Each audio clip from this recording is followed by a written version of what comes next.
SG Consultancy Services. Study MBBS in Russia, Philippines, Uzbekistan.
Patan చెరుకు సమీపంలో అది కూడా ఒక పారిశ్రామిక వాళ్ళలో కెమికల్ ఫ్యాక్టరీలో ఈ రోజు పొద్దున ఒక భారీ పేలుడైతే సంభవించింది. రియాక్టర్ పేలిపోవడంతో చాలా పెద్ద ఎత్తున కెమికల్ ఫ్యాక్టరీ కూడా కావడంతో మంటలైతే పెద్ద ఎత్తున చెలరేగుతున్నాయి.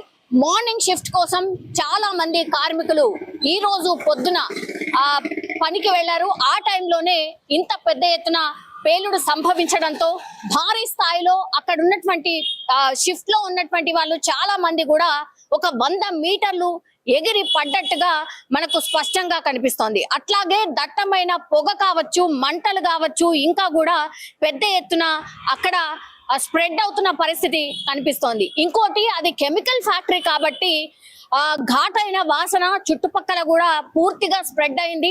అండ్ ఈ రెస్క్యూ ఆపరేషన్ కోసం కూడా పెద్ద ఎత్తున ఇన్ఫర్మేషన్ రాగానే రెస్క్యూ ఆపరేషన్ కి సంబంధించి డిఆర్ఎఫ్ టీం కావచ్చు, ఫైర్ ఇంజన్లు కావచ్చు, పోలీస్ వ్యవస్థ కావచ్చు పెద్ద ఎత్తున చేరుకుని అక్కడ రెస్క్యూ ఆపరేషన్ చేయడానికి కూడా ప్రయత్నాలు అయితే జరుగుతున్నాయి.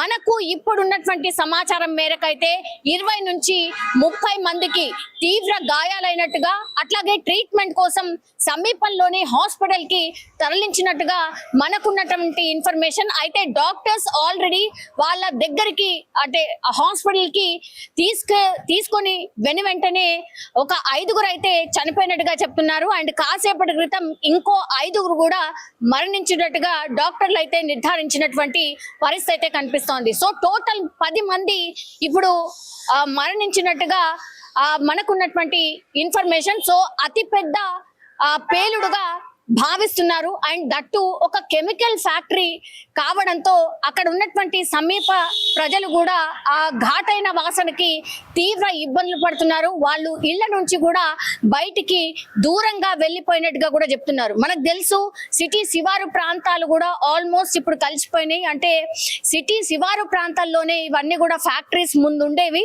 కానీ ఇప్పుడు ఆ సిటీ అంతా కూడా స్ప్రెడ్ అయిపోయింది. శివారు ప్రాంతాలు కూడా స్ప్రెడ్ అయిపోయాయి కాబట్టి నివాస ప్రాంతాలు, పారిశ్రామిక ప్రాంతాలన్నీ కూడా కలిసిపోయి అక్కడ విపరీతమైనటువంటి ఈ వాసన కావచ్చు, దాంతోని కూడా రోగాలు కావచ్చు విపరీతంగా స్ప్రెడ్ అవుతున్న వార్తలు చాలా రోజుల నుంచి కూడా వింటూ ఉన్నాం.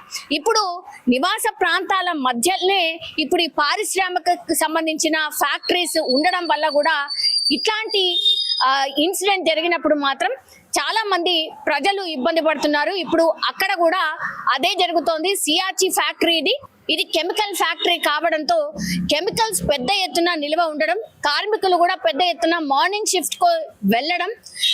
ఇప్పటికైతే మనకున్నటువంటి సమాచారం ప్రకారం అయితే లోపల ఒక 50 నుంచి 60 మంది ఈ రోజు మార్నింగ్ షిఫ్ట్ కి వెళ్ళినట్టుగా కూడా చెప్తున్నారు. సో అందులో 20 మంది తీవ్ర గాయాలు కావడం, అందులో 10 మంది చనిపోయినట్టుగా కూడా చెప్తున్నారు. ఇంకో 10 మందిని హుటాహుటిన హాస్పిటల్ కి తరలించి ట్రీట్మెంట్ కూడా కొనసాగుతున్నటువంటి పరిస్థితి. వాళ్ళ పరిస్థితి కూడా చాలా విషమంగా ఉన్నటువంటి మనకైతే అందుతున్నటువంటి సమాచారం. కానీ లోపల ఇంకెంత మంది ఉన్నారు మరి? 40 మంది, ఇంకా 40 మంది అంటే పొద్దున షిఫ్ట్ 60 మంది ఉండుంటే ఇంకా 40 మంది ఎక్కడ? 40 మంది పరిస్థితి ఏంటి? లోపల ఎవరైనా కార్మికులు ఉన్నారా అని లోపలికి వెళ్లే ప్రయత్నం చేస్తున్నప్పటికీ కూడా నేను ఇంతకు ముందు చెప్పినట్టుగా అది కెమికల్ ఫ్యాక్టరీ కావడంతో రెస్క్యూ ఆపరేషన్ కూడా చాలా ఆలస్యంగా జరుగుతోంది అని చెప్పొచ్చు. ఎందుకంటే పెద్ద ఎత్తున ఘాటైన వాసనలు, కెమికల్ ఫ్యాక్టరీ, కెమికల్స్ పెద్ద ఎత్తున స్ప్రెడ్ అవ్వడం, మంటల్లో మండిపోవడం, కళ్ళు మంటలు, అట్లాగే ఊపిరి తీసుకోవడం కూడా చాలా ఇబ్బందిగా మారినట్టు చెప్తున్నారు. అందుకని రెస్క్యూ ఆపరేషన్ కూడా చాలా స్లోగా జరుగుతోంది. లోపలికి వెళ్ళడానికి చాలా కష్టంగా ఉన్నటువంటి పరిస్థితి అయితే అక్కడ కనిపిస్తోంది. సో ఎవరు కూడా ఊహించి ఉండరు ఇంత పెద్ద ఎత్తున మంటలు చెలరేగడం, భారీగా పేలుడు జరగడం, మంటలు యాజ్ వెల్ యాజ్ మంటలను చల్లార్చిన కొద్దిగా అక్కడ పెద్ద ఎత్తున పొగ కూడా స్ప్రెడ్ అవుతోంది. ఈ రెస్క్యూకి సంబంధించిన టీం చేరుకోవడానికి కూడా కొంత సమయం పట్టింది. 4-5 ఫైర్ ఇంజన్లతోని ఇప్పుడు మంటలు ఆర్పే ప్రయత్నం అయితే కొనసాగుతోంది. కెమికల్స్ పెద్ద ఎత్తున మండుతున్నాయి కాబట్టి మండే తత్వం ఉన్నటువంటి కెమికల్ ఫ్యాక్టరీ కావడంతో కూడా మంటలు అదుపులోకి రావట్లేదు. అందుకని 5 ఫైర్ ఇంజన్లతోని మంటలు ఆర్పే ప్రయత్నం పెద్ద ఎత్తున జరుగుతోంది. సో చూడాలి, దీనికి సంబంధించిన ఇన్ఫర్మేషన్ కూడా ఇంకా అందే అవకాశం కనిపిస్తోంది. ప్రస్తుతం అయితే మనకున్నటువంటి ఇన్ఫర్మేషన్ ప్రకారం అయితే 10 మంది ఆల్రెడీ చనిపోయినరు, ఇంకో 10 మంది క్రిటికల్ పొజిషన్ లో ఉన్నటువంటి పరిస్థితి ఉంది. అలాగే లోపల ఇంకొంత మంది చిక్కుకున్నట్టుగా కూడా చెప్తున్నారు. వాళ్ళని బయటకి తీసుకొచ్చే ప్రయత్నం ఒకటి జరుగుతోంది. ఇంకోటి కార్మికులకు సంబంధించిన కుటుంబ సభ్యులు పెద్ద ఎత్తున ఈ సియాచి ఫ్యాక్టరీ దగ్గరికి చేరుకుంటున్నారు. మా వాళ్ళ పరిస్థితి ఏంటి, మా వాళ్ళు లోపల ఉండిపోయినరు, బయట లేరు అన్నటువంటి మాట కూడా చెప్తున్నారు. పెద్ద ఎత్తున గాయాలయ్యాయి, కాళ్ళు, చేతులు, అట్లాగే కడుపు, ఇవన్నీ కూడా అంటే పూర్తిగా కాలిపోయిన కొంతమంది పరిస్థితి అత్యంత దారుణంగా ఉంది. సో పెద్ద ఎత్తున బర్నింగ్ ఇంజరీస్ ఎవరికైతే జరిగినాయో వాళ్ళు చనిపోయినట్టుగా చెప్తున్నారు.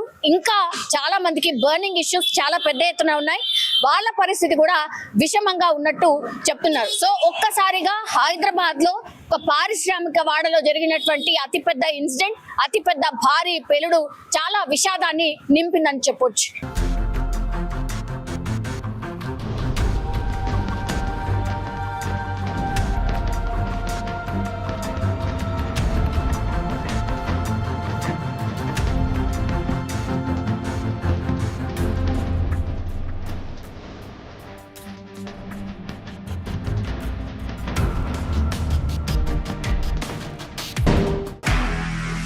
నిజంగా ప్రస్తుతం ఉన్నటువంటి సమాజం దేనికి ప్రయారిటీ ఇస్తుంది? ఆర్థిక సంబంధాల చుట్టూ మాత్రమే తిరుగుతోంది. మళ్ళీ ఎన్నికలంగానే చాలా విరక్తి కలుగుతాం. మంచి అనిపిస్తుంది కదా, లేడీస్ కూడా ఛాలెంజింగ్ జాబ్స్ చేసినప్పుడు చాలా బాగుంటది. ట్రాఫిక్ అసిస్టెంట్స్ గా నియమించిన ట్రాన్స్జెండర్స్ అందరితో సాల్యూట్ చేయించుకుంటున్నారు. ఫుడ్ డెలివరీ ఇవ్వటానికి వెళ్ళినటువంటి డెలివరీ బాయ్ అనిల్ పై కళ్ళ ముందు పెళ్ళండి